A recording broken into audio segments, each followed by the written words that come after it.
So have you ever thought about flushing your own water heater? Really, all it takes is a hose and maybe a screwdriver, maybe a pair of pliers. You're gonna hook up to the drain and flush it out. But today I'm gonna show you a little something different just to see what we can do. Let's go ahead and hook it up like this, and then I'm gonna show you what we're gonna do different. Okay, so I've got a metal valve here. So these are really pretty easy for me to flush. You put your hose on, tighten it up, and I don't even turn the water off. I actually love leaving the water on because I'm just trying to get it to flush and rinse out and see what I can get out of it. So what I'm gonna do is I'm gonna go ahead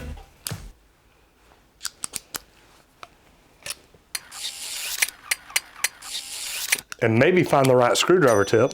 And I'm gonna crack this water on. Now, before I do that, I wanna make sure that my hose is in a safe spot. You don't ever wanna let it just run and not have anybody watching it. So what we're gonna do is we're gonna go out there, we're gonna put the end of the hose in a bucket and turn it on. That way we can see how much sediment we catch. Then we're gonna do something a little bit different and see how much we really catch then. So let's get this thing going. So if you have a metal valve type, you're literally gonna turn the screw until the slot goes the same direction as the hose. And as you can see, the hose got thick, we've got a full flow there. Now, whenever you're done, you're ready to turn it back off. Just turn it back where the slot goes across. Now you know you're shut off. We've got all the pressure off the hose, so it's not full anymore.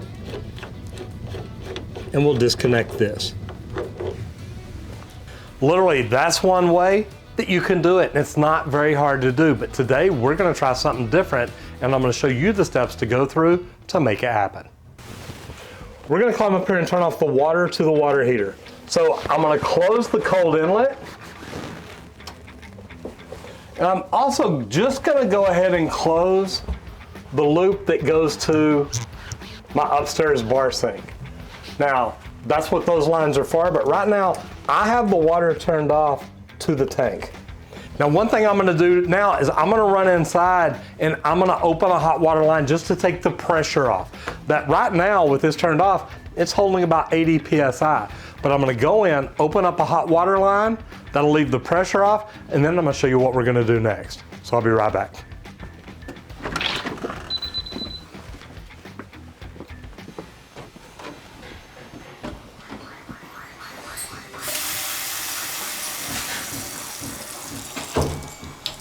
Okay, so now what I'm gonna do, I've got the tank vapor locked, meaning I've taken all the pressure off of it. There's nowhere for water or anything to come in. So what I'm gonna do is I'm gonna take this out, and then I'm gonna install the turbo tank cleaner, turn the pressure back on, and we're gonna see what it does.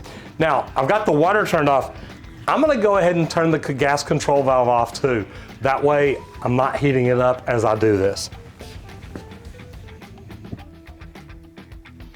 Okay, now I've got a towel here to catch anything that may come out.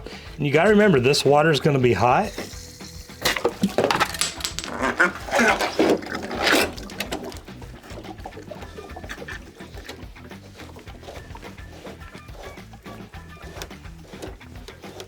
Now, I did have Teflon tape on the end of it.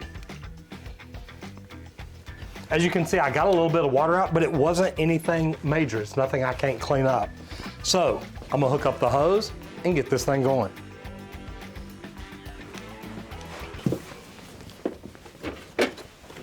Well, I hate these freaking hoses. All right, so now that I've got it going, the hose is in, it's tied in live. I'm gonna go ahead and open my valve again, because now I want it throwing pressure through here.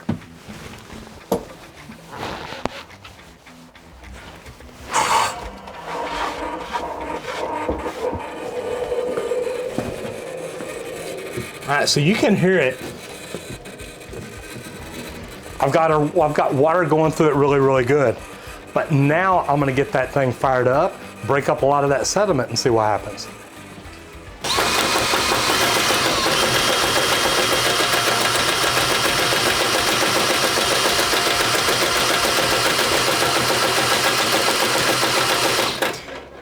Now see how this water, it went dark for just a little bit, so it did break up some sediment in there. I'm gonna tighten this up, turn it back on for a little bit.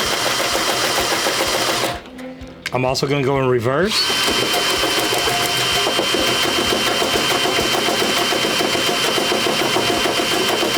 every now and then I'll get a burst of cloudy water through there.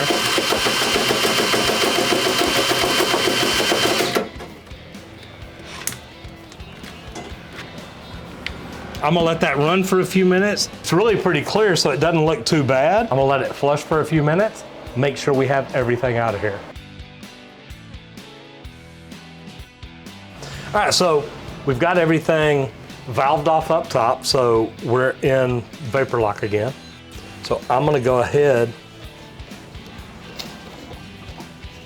pull my hose.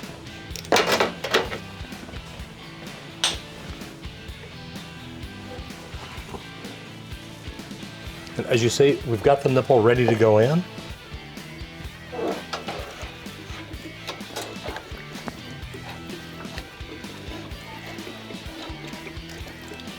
And once my threads are loose, now remember, you know you're gonna get a little water out of there. As long as you've got a towel to catch most of it, you're gonna be good.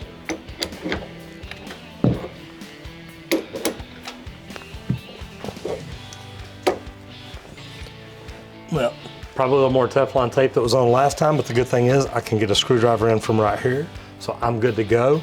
I don't want to over tighten it. I don't want to strip the brass threads or anything. So now all I've got to do is light it, and we'll be ready to go. Now, I didn't turn it to completely off. I just turned it down to pilot, so the pilot never went out, so I didn't even really have to light it. Once you turn it back on, it fires right back up. Always dry everything off. Look around your drain valve. Make sure that you don't have any leaks. This is the only thing that you did, anything that you could. Now we come back up top. Turn everything on. We're good for another year. So guys, as you saw with the turbo tank cleaner, we got a little bit of sediment out. It wasn't anything horrible, but I'm a plumber. I flush my water heater every year. Cool thing about it is with the turbo tank cleaner, as you saw, we flushed it first, then we flushed it again after breaking it up. Now I had some concerns whenever we did try this at the office. The way that cable moved around, I was really afraid it might mess up the cold water dip tube, it might hit the anode rod, or if it's an electric water heater, the way it hits on those elements, I'm not sure if it's good for it or not. It definitely helped clean the water heater out better than it did before without it. I hope this helps you, and I hope you flush out your water heater as often as you should. I'm Roger Wakefield, helping you make more money in the trades.